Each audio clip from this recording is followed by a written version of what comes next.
Welcome, everyone, to the Domestic Supply Chain Summit. I'm excited to be with you all today, and even more excited because it's been a crazy year for the retail supply chain. We've covered it in point of sale, we've covered it, of course, in all of our freight waves now and news outlets as well. And I figured, why not take a look back at the previous year and, of course, figure out what we should expect for 2023, especially in an interesting e-commerce environment where there might be a little bit less spending than we've seen in the past couple of years throughout COVID and last year in particular.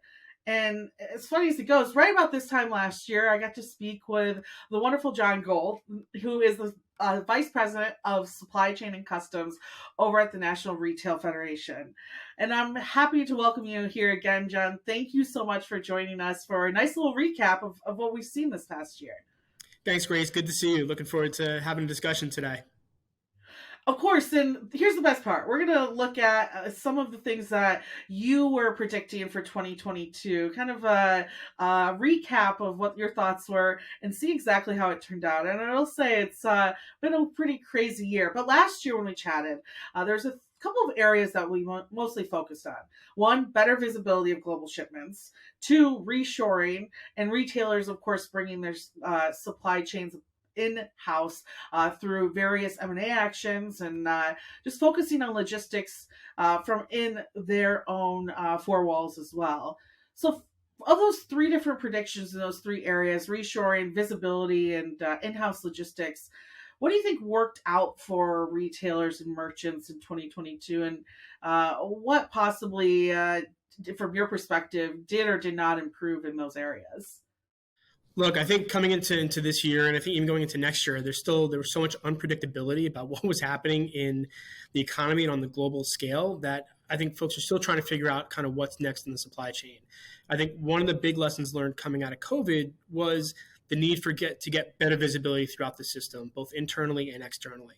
So I think a lot of retailers have spent a lot of time, money, and effort trying to create better visibility throughout the system, again, internally and externally with their partners. We've always talked about the need for better forecasting. That certainly has been a challenge throughout this year. As you've seen, consumer spending ramped up significantly throughout the pandemic. You saw $1 trillion swing in consumer spending from services to goods. And then you saw a quick change back. We saw earlier this year, you saw some of the inventory issues that we saw early in the year with some retailers getting stuck because of that. So I think looking at better visibility, better understanding, I think as we look at better risk mitigation and better supply chain diversification, that continues as well. Everybody talked about the need to bring everything back here, make it here in the United States. And I think as we've talked about previously, it's not that simple. It's difficult to do that and do that, at a quick pace that you need. I think there's going to be a continued focus, as there has been, on things like the U.S.-China trade relationship and just U.S.-China relations in general. And what does that mean for retailers and sourcing in the region? That started under the previous administration with the trade war and it's continued through COVID and everything else now, and the ongoing challenges that we face on a variety of issues. So I think those are the key areas that we've spent a lot of time on this year that I think retailers are really going to continue to focus in on and trying to figure out what were the lessons learned, how do we get a better handle on what's happening in our supply chain at any point in time, and how do we pivot when we need to when the next episode occurs? Because I think as we all recognize, something else is going to happen. Something always happens in the supply chain. There's always some kind of disruption, whether man-made or something else. Something happens, and you need to be able to respond quickly. The issue we've seen over the past couple of years is you just had this ongoing slew of events that kept happening time after time after time that you just couldn't prepare for. So, again, how do we use the time now to really get ready for whatever's coming next? I completely agree. It's funny too when we talk about visibility. I think sometimes people look at that as like, well, when is my shipment going to be here? But visibility is more about being able to collect that data to make the decisions on reshoring or to make the decision of bringing in your logistics in house, right? So visibility, I think, about a year ago, or not even this past year, but 2 years ago, was big because it was just getting our hands on that data. Now we have that data and we're looking at a lot of our visibility partners like, well, what are you going to do to help us make these decisions, right? And you're right, we're always going to have problems. I think that's it's funny because as mainstream media picks it up, it's always, a supply chain issues. But well, we've always had supply chain issues. They're just visible now, and they're affecting the economy more so than people have noticed. So I completely agree with you, and I think it's going to be interesting to see how those visibility partners start to offer some very valuable services now that they've collected all this data. And you mentioned something as well, I think is interesting, right? A lot of these problems that we keep on finding. Well, we just avoided this rail strike, correct? And we still have negotiations at ports. Part of the reasons why the East Coast is seeing so much more action is because a lot of retailers are being smart and considering the fact that the West Coast has a lot of labor issues itself. How do you see that playing out next year? And with so many different factors, you look at even how the federal government is looking at gig workers, right? Do you think that next year labor is going to become a bigger problem and something that retailers need to be watching a little more closely? It's certainly going to be a challenge, and I think, look, you highlighted the fact that so many retailers took action early on to shift cargo. I mean, you've seen recent headlines saying there's no congestion in LA Long Beach. Well, why is that? It's because of the risk mitigation factors that a lot of retailers and others took to shift cargo early on to the East Coast and Gulf Coast. And you've seen record numbers at those ports for the volumes that have come in, causing congestion at those ports. We're working through those issues. And there's a lot of talk about, well, import volumes are down now. They're down now because that's the normal cycle. I mean, because everybody brought their holiday merchandise in earlier than they normally would to avoid ongoing issues. We knew about the labor negotiations at the West Coast and the fact that they have been working without a contract since July 1, and folks want to make sure that they're able to get their cargo. And we've gone through this. I mean, I've been working this 20 years, and I've seen the past where we've had situations, we've had disruptions that have occurred, and folks wanted to avoid that. Unclear when that's going to shift back to the West Coast again until we get a long-term contract in place and there's folks feel comfortable that we're not going to see disruptions. But as you noted, you've also got some of the business environment issues as well, whether it's the AB5 issues on independent contractors, you've got new sustainability requirements, the clean truck requirements on warehousing. I mean, that all plays into the decisions that retailers are making as far as where their supply chains are going to run through. So I think that is all very important, and folks are paying very close attention to how that happens, not just in California that, again, has the AB5 issue that's going to impact not just the gig workers, but, independent drayage drivers, the truck drivers. But we've got that on the federal level, too, with the DOL's independent contractor rule. So there are some potentially significant challenges coming down the pike for the labor workforce as a whole when we can't, we're still having trouble finding people to work. So this is going to, potentially disqualify folks or force folks out of the work environment as well. Yeah, it was a big topic that we covered at F3. It's bigger. Really, I think F3 opened my eyes to more so of the labor issues that we're going to be that we need to prepare for in order to avoid a lot of these hiccups we're seeing in the supply chain. And I appreciate your input on that as well. Of all the points too that we pointed out from 2022, of those areas, what do you think is the most important for retailers, merchants to prioritize over others going into 2023? What areas in terms of like visibility, maybe even considering bringing their own logistics in-house, or maybe some M&A action to better make a more resilient supply chain? What have you been telling retailers in regards to what to keep their eye focused on?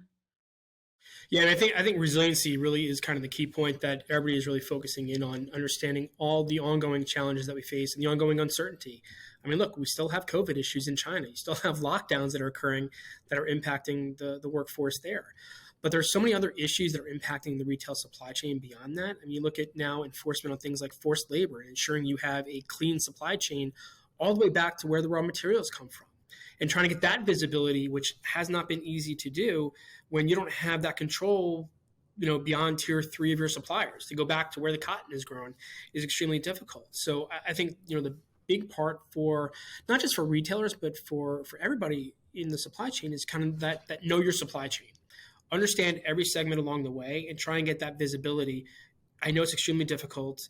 There's a lot of talk about different technologies that can do that. I don't think there's a silver bullet out there that can address all these different issues, but testing out certain things to look and get that visibility, I think, is incredibly important. And finding the right partners that are willing to work with you on those issues as well, and understanding that is incredibly important. And again, that helps provide better resiliency in the system whenever the next episode happens, that you could pivot when you need to and make that change in your plans to make sure you're getting the merchandise on time and you can get it to your customer in a timely manner. Well, of course, one wonderful piece of retail is the e-commerce, right? And we've seen that explosion throughout COVID, where we couldn't go to our favorite stores, and so we were all driven to online sales. And I really love reporting on it through point of sale, right? There's so many different fun areas that have emerged from that. You look at retail, I mean, even retail media sites, right? Different marketing plans that they have to keep customers coming in, and we've seen a lot of tech companies that are focused around e-commerce sales that have unfortunately had to lay people off, stating the fact that, of course, how could we consider e-commerce to keep growing at the rate that it did during COVID, when it was our only choice of where to buy our favorite retail goods. What kind of predictions could you make for 2023 in regards to e-commerce market, and more importantly, its growth, in for those retailers who have, especially small merchants, right, who relied on companies like Etsy, eBay, Amazon to grow their own businesses, right? What advice would you give them going into this new year of making sure that they're continuing to grow their business in economic environment where people aren't looking to spend, and maybe not even online as much as they have in the past? Yeah, and I think you kind of hit the nail on the head. During the pandemic, when everybody was forced to kind of stay home and businesses were shut down, obviously you saw that huge jump up in online spending for a variety of reasons. Once things started to open up again, though, you saw that e-commerce spend drop back down to about where it's been, over the past couple of years, roughly 20% of full retail sales. And I think that's what we're expecting to happen over the next year or so. But as you noted, there are a lot of headwinds against the consumer right now. Consumers continue to be concerned about inflation and the impact that's going to have.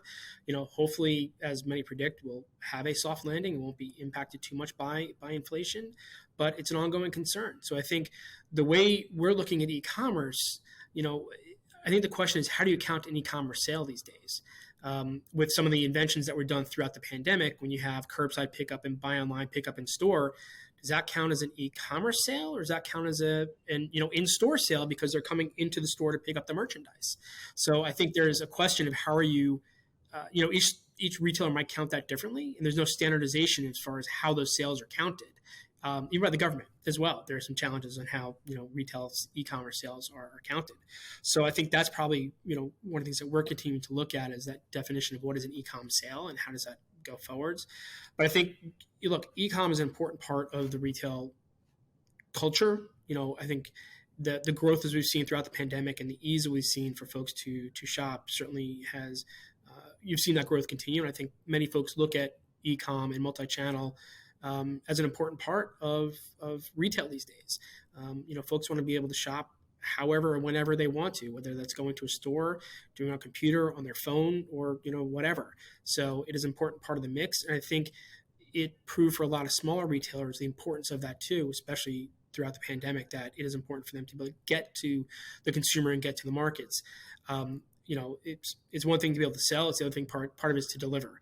And that certainly has been a challenge as well, is on the delivery side of it, and make sure you've got the right network in place to make sure the consumer gets it when they want it. I mean, next day has certainly been a challenge, but folks are working their way through it. And I think, again, here's where partnering with the right companies, the right providers, is an important part of that mix as well. Well, to wrap this up, I think I want to stick to that. I think a lot of retailers this year had a hard time predicting their inventory. And you see now just cost reductions or price reductions on shelves ever since, honestly, probably August, right?